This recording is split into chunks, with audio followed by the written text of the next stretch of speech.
welcome everybody. It's another episode of No Spin Live here on the Plastic Surgery Channel. I'm here with great colleagues and friends of mine, Caroline Glicksman and Dustin Reid, New Jersey and Austin, and I'm in Louisville, Kentucky. So we want to take this opportunity just to sort of touch base as we're kind of going through this COVID-19 crisis and see where we are in the country and what's happening and some of the things we're experiencing. And I think it's interesting, I think, for patients to hear this and also other plastic surgeons, because I think in many ways we all are in together, our clients, our patients, us as plastic surgeons as well. So Caroline, you and I were just talking about what's going on in New Jersey. So can you just fill us in on where you're at with surgery? Yeah, I mean, unfortunately, we are in a state where even though the curve has flattened and now is dropping down, our governor decided several days ago to extend the ban on elective surgeries and actually the entire ban on opening up the state for another 30 days. Wow. So we're looking at the middle of June before we can open up. There's been a lot of lobbying going on and sort of a battle. It's very interesting, sort of a lobbying going on between the hospital lobbyists and the surgery centers and those physicians who work at surgery centers. And so there's a big conflict going on, and we are going in there and we're trying to get organized and to get our centers open and to show the government the need, but at this point they just don't want to hear it. You're in a little bit of a hot spot, with New York and New Jersey, and that's been a problem. It reminds me what you're dealing with between the hospitals and the ASCs and stuff, reminds me a little bit of what happened in Texas, Dustin, as they came out with really you can tell us about that, about first coming out with hospitals and ASCs doing it, but not office-based. Right. Well, as you know, we're opening up in phases here in Texas, and our initial phase 1 allowed for elective surgeries in the hospital and elective surgeries in state licensed ambulatory surgery centers, which the problem for a lot of plastic surgeons is our surgery centers are office-based surgery centers. They're accredited by Quad ASF or JCO or AHAC, whichever one you want to get accreditation with. And technically we're licensed to do anesthesia there for us to renew our medical license. If we're doing any type of anesthesia, we have to get licensed to do that. So that became the big conflict, like, are we licensed? Are we not licensed? But it became clear from the governor's office-based surgery center was not a part of that first, initially it wasn't a part of the first phase. After a lot of discussion, they did open us up to do office-based procedures, and therefore office-based surgery was allowed. So we kind of came in between phase 1 and phase 2. Phase 2 just opened up, I guess, this past Friday, and that has allowed hair salons and things like that to come back on. So I'm fine, and dentists, I'm finally back to human. I got a haircut, mani-pedi, and got my teeth cleaned yesterday. I am flying to Dallas. Yes, I know. Get my hair done. Okay. Yeah. So Dallas and come straight to Austin. Yes. So it's May 12th in Louisville. Doctors could start seeing patients in their office again on April 27th. On May 6th, we could start elective surgery, which also included aesthetic procedures. They did not separate them out. And really, if any of the facilities, so they didn't go between ASCs and office-based like you did in Texas. So, and then of course, we're going to stage in spas on the 25th and salons on the 28th, so a couple weeks away. Did spa count as just freestanding? We're around here Medi Spa, but like here, we can do anything that we want to do in the doctor's office, but Medi Spas couldn't open, that were kind of out on their own. Yeah, so they didn't really delineate it. So they said just spas and salons and gyms, all in that sort of same category. So we run our spa kind of through our practice. So, but as a plastic surgery practice, which I think does separate us from other types of spas. I do too. So we run everything through Calobrace plastic surgery, even though we're doing what you and I would call Medi-Spa services, non-surgical procedures. Caroline in New Jersey, can you guys do anything non-surgical at all? No. Like No. No, So you you're can't do down on- any non-elective, any elective procedures, Botox, Juvederm. You're not supposed to be doing. We're not allowed to be doing it. And there were a couple of incidents, I think, in the city of people being reported by competitors to the medical board and being shut down, trying to open up again and shutting down again. Yeah. That I'm just not in a hurry to do that. I'm fine. Yes. Because again, we talked a little bit about how do you prepare your office, and I'm not really worried, and neither are my patients, but I think it's just having that, as surgeons, we've always kept very clean offices. We've always cared about sterility and worn gloves and been very careful. I don't think it's so much of an issue for us or our patients. They know that my office is spotless, but it's just preparing and having people waiting in their cars. I've been doing that with some of my breast emergencies. Yes. There's no doubt I had to cease my post-ops initially and follow them, take out their sutures, take out their drains. I mean, we were shut down right after surgery, and that was sort of at the second week of March.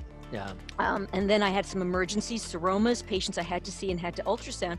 But just having a sterile environment and clean environment to begin with, I think our patients are very familiar with that and feel comfortable. We're not the nail salon, and we're not someplace where you look on the floor and it's just never been clean. So I think, yes, we put all those things in place, but did I build in hand sanitizers everywhere? And am I spacing out all my chairs? And as we return back, I'm sure you guys have done some of that. But for how long? I'm not rebuilding my office for a virus. Yeah. And I don't think you'll need to rebuild your office, but I do think some of the practices that we're doing are going to stay around for the foreseeable future. And then I think there's been some really good changes, not necessarily in plastic surgery or in medicine per se, but is it a bad idea that whoever's making my salad wears a mask and gloves anyway? I think. Really. I think you kind of question Wash our hands. Why haven't you been doing that all along? And then I said I went to and got a manicure and pedicure, and it was interesting the way they have it set up. Of course, pedicure chairs are spaced every other chair, but to get the manicure, you know how when you go to the bank and there's the glass and only your hands can go through. That's what it was like for me to get the manicure. They had plexiglass. Yeah. And then I just stuck my hands in there. And we put plexiglass. We put plexiglass in our office. So once you got into practice, I would see my checkout person sort of uncomfortable. Like she would back away as a patient was sitting right there, even with the mask on. And I watched her body language and I said, you know what? I better put something. And they look really, really good and they're almost transparent, but she feels so much more comfortable. So I think sometimes just for the optics of it, we respond and we want our staff to fully be comfortable. Caroline mentioned that, you still have kept all of your staff in place. Yeah, I have. And I've kept all of my staff in place. There's not much for them to do, but it's a great time to do all the other projects. And I think you did some great webinars, and we were talking about a lot of this. What do they do? How do you keep them busy? Well, I redid some pages on my website. We've done a lot of cleaning. We've cleaned out closets. Cleaned out the whole office, modernizing, getting rid of things, getting some of the constant contact, things that we do in the office, some of the equipment, and then I negotiated with a lot of the distributors, the waste management people, my leases on some of my equipment. We downsized, so I did make some savings. It took me, unfortunately, up until 2 days ago to get my PPP loan. That was a nightmare because I was Wells Fargo, and Wells Fargo, there was no money. So that was really iffy about who I could keep on. And I just did it though, because I got to keep the people I have because they were great and they need to work. So I don't want to get, like my husband's practice, he's an orthopedic surgeon, laid off over 100 people, furloughed them. They're making more money, some of them on unemployment. I know. We got to that's a big problem. Yeah. Well, I think the other thing, Dustin, you mentioned some things good come out of it. We were talking that, virtual consults, I think is something good that has come out of this. Our need to do better job of telehealth, and that we don't really need to necessarily have patients come back as often. We can do that, in a way that's more comfortable, more practical with them. And easier for them.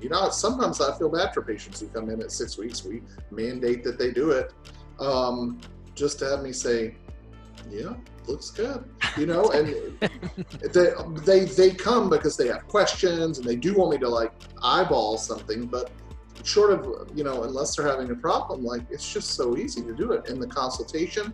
same way, and you just set up to meet the patient when they're there at the pre-op. Like we already did some virtual consultations, but we have really honed it in now, and I know. it's shorter, it. it's easier for the patients. The conversion rate is great. They're just happy. I feel like its conversion rate is exactly the same as if I saw them. Yeah. But that goes back to having a great team that has the patients there beforehand, already in the mindset beforehand. So, but yeah, I love the virtual consult, and I feel like just to get back to that point of things that are going to change as far as like wearing masks and with doing the fillers and the Botox, like I think some of that stuff is going to be, this is the way we're going to do it. We're going to be doing virtual consultations. We're going to be wearing masks, and when we're right in patient spaces, and I'm not sure that's ever going to change. I think having been a germaphobe for my entire life and raising my children that way, I don't leave the grocery store without spraying my hands. I get into the airplane and I have Lysol wipes. I've been doing that for years. I just look at somebody and I just see germs. So for me, that was easy. That was an easy transition. I'm like, thank God everybody has a mask on. Exactly. You know what? And I think, as we sort of wrap this up, and I'm sure we're going to do many more of these for No Spin and with Plastic Surgery Channel, I think the one other thing that comes out of this that's positive that I would want to leave the viewers with is I think there are some things that I will look back on this as an unprecedented opportunity for me personally. Like my ability, I have never in my life been home for even more than a week at a time. We travel so much. All of us are, key opinion leaders. I'm always on a plane or I'm home and I'm busy and I don't ever make dinner. I'm not around my house, and I've never had 2 weeks in a row off in like 20 some 30 years. I know, me too. Also, so I have 2 months where I'm just home, and I find that I may look back on this and go, you know what? I was given an opportunity, although I wouldn't have chose it, I made the most of it. And something positive I will remember out of this was I was given a time and space that I will maybe never see again. And I hope I used it well. And I hope I took something positive out of that for that. What do you guys think about that? I think it's a good place for us to think about. I would say that if you had told me that we were going to have 5 weeks of literally no surgery, I would have guessed the things that I would do at that time, and I did none of them. But that's not to say that I wasn't, that I didn't use the time well. Of course, the loan situation ate up a whole lot of time. But like Caroline said, we cleaned out a giant storage area that had been hanging over our head for probably 7 years. And we just got in there, Dr. Gordon and I, and tore it up and completely fixed it. We redid processes in our office that had been driving me nuts. Sat down with our software, scheduling software, and the spa software, setting up commissions, just reworking things in this office that were broken, that we never would have had time to do if we were seeing patients. So we did accomplish a lot. It just wasn't what I thought it would be. I thought I would be doing something and doing a project at home, but it was just a lot of project experience. If I were to look at this, yes, there are some wonderful opportunities to be with family, to be in my garden, to clean up my old house, okay? On the other hand, when it comes to my patients and being a business owner, I'd like to know that the shutdown was based on science and data. Right. Okay? And we're reaching a point in the state of New Jersey, anyway, and some of these spaces where I live, not in the inner city, where we have liquor stores open, but we don't have the bakery open.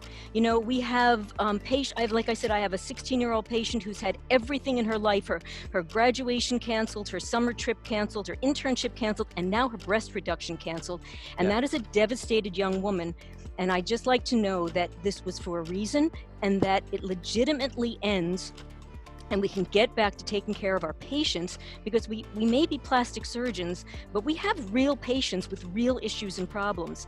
And I'd just like to see that pretty soon that science leads the way and that we get open again. Yeah, and I really hope that we learn from this experience, right? Because, you know, some other countries aren't doing it this way, such as Sweden. And when we look back at the Hong Kong flu back in the 60s, during Woodstock time, you lived through that, Caroline. I was Yeah, there. I'm old enough. I was there, but I was alive, but I surely don't remember I was much in about fifth it. grade. There were 2 kids left in my class until I got it. And I had the Hong Kong flu. You know, I've been vaccinated for H1N1 during a research project in college. We've been around other types of illnesses. Yes. And handled it differently. You know, I'd like to see this more data-driven than based on politics. So in the future. I think it's true. I agree, but I do feel like not exactly where you are, Caroline, but like there were places that needed to completely isolate. And I will, it pains me to say this, but I have to hand it to our governor in the way that he's handled it, in that we have flattened the curve. Unless we're going to just isolate forever, we have to slowly start getting back out there. And that's what he's done. And I like the phased idea and recognizing that if it becomes a problem, then we'll have to self-isolate again. But in the areas where it's not as intense, I think it's time to just kind of start living our lives again.